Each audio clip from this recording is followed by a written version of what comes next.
To truly understand the battle over the future of elephants in zoos, it's necessary to go even farther north than Edmonton. Hi, Maggie. Hi, Maggie. Because several years ago, before there was Lucy, there was Maggie, also living in a zoo. Far from where she was born, in Africa, in the definitely not-so-tropical climes of Anchorage, Alaska. Patrick Lampy is director of the Alaska Zoo. He acknowledges that Anchorage, like Edmonton, is not the ideal elephant habitat. Well, for us in Anchorage, it was the cold weather, number one, and the length of the winter. So there was a good 6 months of the year where she got to go out very little, just on exceptionally warm days when there wasn't any wind and the snow conditions were right. And like Lucy, Maggie also was alone, deprived of that crucial contact with other elephants. The social interaction, they coo to each other, they touch each other, the stimulation, the companionship, they depend more upon that, more so than a lot of other species.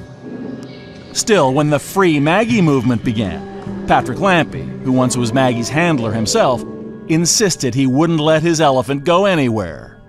I was one of the people that just like, hey, don't tell us what to do up here, you know, it's our elephant and she's fine. And as the debate grew in Anchorage, so did opposition to a move. She's been a part of our lives, and this is her home, the only home she's known all of her life. They wanted her to stay no matter what. You know, this was her home. She doesn't know how to be with other elephants. She's used to the cold. You know, we love her, she loves us. They were passionate and they were completely sincere. With passions running so high on both sides, the Alaska Zoo investigated what elephant experts thought should be done with Maggie. They consulted 10 of them, all recognized authorities in the field. The response was overwhelming. Was there consensus among these people? Yeah, it was pretty much a major consensus that for the Alaska Zoo, they said, you know, she should not be by herself and she should not be in that cold weather. Of those 10 experts, 9 said Maggie definitely should be moved. But desperate to keep her, instead the zoo listened to the lone holdout. Dr. James Oosterhuis of San Diego said Maggie could stay in Anchorage, even without another elephant, as long as the Alaska Zoo made changes to her enclosure and routine. Estimated cost about $300,000. We expanded the building, we expanded their outdoor area, all new heating, lighting, and ventilation. And Dr. Oosterhuis had another suggestion, an elephant-sized treadmill, 6 meters long, weighing over 7,000 kilograms, so Maggie could get exercise, even in wintertime. That literally was a suggestion. We built one for $150,000. And did it get the desired result? No, she did not want to walk on it. In all, Dr. Oosterhuis's recommendations went so far over budget, ultimately costing $1.2 million, they almost bankrupted the zoo. Maggie was all alone. No matter how well they are fed or how well they're housed, an elephant that is alone is miserable. When TV legend and animal rights advocate Bob Barker learned about Maggie's condition, he leapt right in and flew to Anchorage. Even I could see that Maggie was not well. She was so thin that her hide was just hanging on her, and she had fallen twice and couldn't get up. You looked into her eyes and they were just hopeless. There was no hope in her eyes at all. The final straw was when the fire department rescue squad had to come to get Maggie back on her feet. That happened twice to us, and at one time she was down for 12 hours. And that's a really long time for an elephant to be down. Of course, she's in pain and doesn't know you're trying to help, so she's lashing out with her trunk and her feet. And it was wild. And it was scary. The question now wasn't if Maggie should go, but where. Before long, the answer seemed obvious. At first glance, the Paws Animal Sanctuary in Northern California, operated by the Performing Animal Welfare Society, could be the savanna of Southern Africa or Southeast Asia.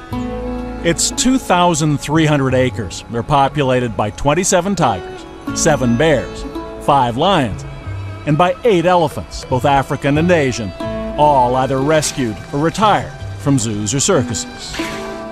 Pat Derby was once a Hollywood animal trainer on classic TV series like Lassie and Flipper. Then, 28 years ago, she and partner Ed Stewart founded a sanctuary where performing animals like elephants could peacefully live out their lives. We live for moments where they act like an elephant. You know, they might eat a tree, or they might graze or get in the mud. Those are little moments that they would do if they were wild. And those are the little successes that you have throughout the day. We always wanted a place where the elephants could go somewhere and you can't find them. And so we finally have it. Remember, Alaska Zoo officials adamantly resisted any move for Maggie, at least until they saw Paws. It was just such a peaceful setting, as close as you could get maybe on this continent for elephants. Yeah, it felt right. And I liked what they said. You know, they said, moving the elephant is your decision. You know, that's your decision. That's not ours. If you do want to move the elephant, we're here to help you. Paws veterinarian Mel Richardson went to examine Maggie. After seeing that she'd already been down twice, and we're going into the winter again, I thought, she's going to die. She's going to die there. I mean, what have we got to lose by moving her?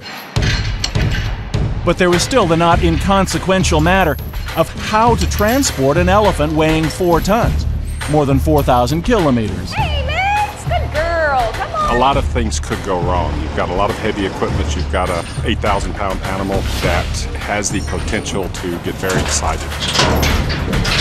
Steady. Yeah. Trucking Maggie from Alaska to California could be too long and hard on her. But even a 747 wasn't big enough to fly her there. Then, out of the blue, Patrick Lampy got a phone call from the U.S. Air Force Base in Anchorage. One of the people called up and said, you know, we've heard about you guys being interested in moving an elephant, and we've got the aircraft to do it. It was a brand new C-17 transport, the largest American military aircraft.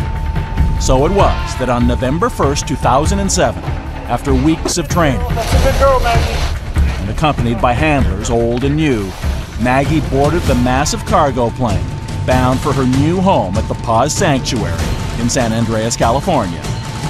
It was something never done before, and everyone knew that one way or another the stakes could literally be life or death. If we're right, then Maggie's going to win from that. And if she does die in the shipment, well, she's probably going to die where she is. But later that night, there she was, safe and sound in California. The next morning, she was carefully unloaded at Paws, greeted by Pat Derby. Maggie seemed almost giddy. Woo-hoo! Maggie, that's good. That's good. After a transitional period of 10 days, Maggie finally was introduced to her new family of female African elephants. This is video of that very moment. Maggie, on the right, the smallest one, approaching the first elephant she'd seen in years. Cautiously, as pachyderms do, rear end first.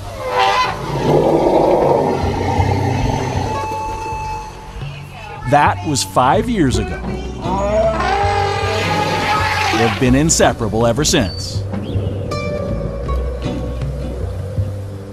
What's the biggest difference? Behaviorally, what's the litmus test when they come here? Well, when they lie down and sleep is a big one. That makes you feel that they're comfortable. That's one of the goals, to get them to sleep, to get down on the ground, either to wallow in mud or put themselves in a vulnerable position with the other elephants. Today, there's no question of the trust between Maggie and her best female friends. While she sleeps, they stand guard. The notion that zoos are simply inadequate to give elephants the lives they need is nothing new. Many of the world's best-known facilities have already retired their elephants or announced their intention to do so. The London and Edinburgh zoos in Britain, the Bronx Zoo in New York, the Lincoln Park Zoo in Chicago, even the Calgary Zoo. But in Toronto, there was about to be a battle royale over the future of its 3 elephants, Tika, Toka, and Oringa. Free the elephants! Free the elephants! We can't just throw our elephants out to the sanctuary because some people went there. This is ridiculous. When we come back, I would characterize the Toronto Zoo elephant placement as just chaos from the top to the bottom. Send the elephants to paws! And in the middle of the chaos, Toronto's elephant.